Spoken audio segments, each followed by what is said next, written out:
Hey everybody, it's Kumasi. I'm back with another interview about my experience meeting and interviewing Oprah.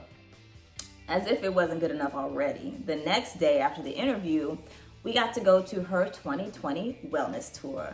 And when I tell you it was everything, it was everything.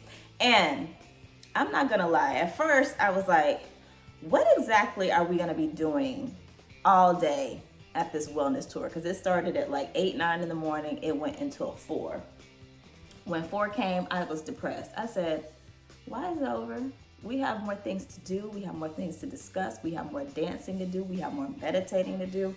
It was just so much fun. The time really just flew by. And I think a major part of that was just how involved Oprah was in the whole tour. It wasn't like she just introduced people and sat down. She was there telling her stories. And I think it was those stories that really stayed with me the most. One story that she told was about how, like, maybe a year or so ago, not too long ago, she ended up in the ER because she had pneumonia and she was like really sick, but it didn't hit her until she like could move. And the doctor was like, you are sick. And it made her realize just how much her body just fights for her, loves her, works to keep her doing everything that she is doing. And she also reflected about how all those years, she talked a lot about how she felt about her weight. She said all those years, I wasn't loving and appreciating my body. I was wanting it to be something else. And I don't know why that just made me feel like, that just really resonated with me, because I'm like, I think I do the same thing. I don't love and appreciate my body like I should, and all that it does for me, And so I was thinking about the ways in my life that I do that and the ways that I can change that, because I love my body. We all have something about our bodies that we feel like should be different, or we wish that it were different. It makes us feel insecure. I am with you on that. And so I'm going to share more about my journey in that process and just learning to really accept myself and love my body. So I'm going to do some more content about that. But another story that Oprah told was about her mom.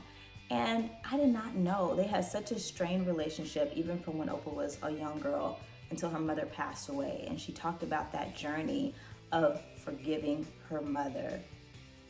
And the story she told was just incredible. It had everybody there kind of in tears. And it made me think about ways that I was holding on and not forgiving, not letting go, not accepting what is. And I just said, I don't want to do that anymore. And so it has been a bit of a journey of, one, just becoming aware of it, and two, working through that. It's not a overnight thing. We all have people we feel like don't need to be forgiven, but it's not even really for them. And it has been a little bit of a process, so I want to share that with you too in some more interviews and things. And so the biggest thing I would say I learned from the experience was just be vulnerable. Oprah was out here telling it, and those stories really helped me and really helped everybody who was there. And so I was like, come on, just share what you have experienced, share the lessons you learned, the things you tried, the things that worked, the things that didn't work, where you still are going through some of the stuff. And so that's why I want to share more content, and I'm really excited to do that. And also, Oprah just looked like she was having a good time. When I tell you she looked like she was having fun, I said, that's what I want to be doing, helping people and having a good time. So she also gave us work to do. It wasn't all fun and games, okay? Let me show you our workbook. I just like to do this. It makes me just feel like I'm accomplishing something, like for real. Okay, so in the workbook, there were questions that we had to answer about mind, body, and spirit.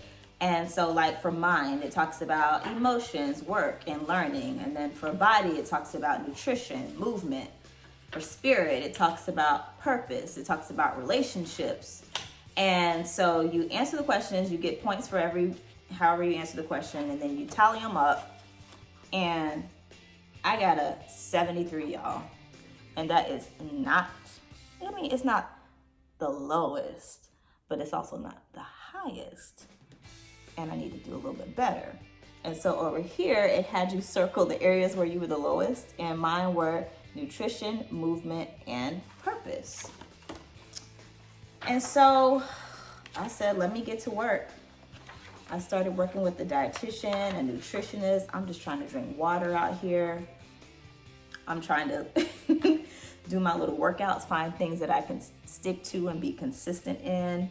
And purpose, honestly, part of the work on that is doing stuff like this, because I've always wanted to share more and do more content outside of what I'm doing at work.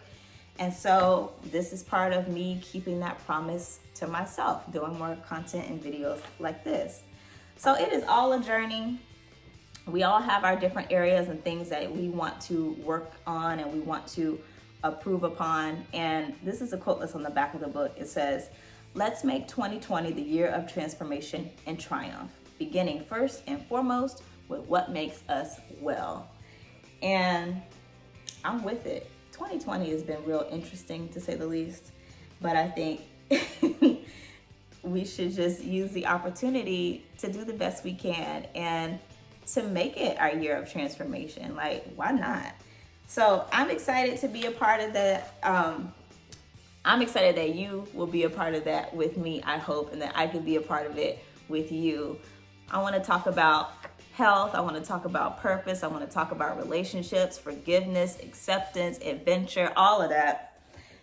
And I also just want to have fun. I just want to do things that are fun. So I'm looking forward to doing more content, sharing more videos, and just connecting with you guys in a different way. So thank you for watching this video. Let me know what things you were working on for 2020, whether it's your health or relationships or your purpose.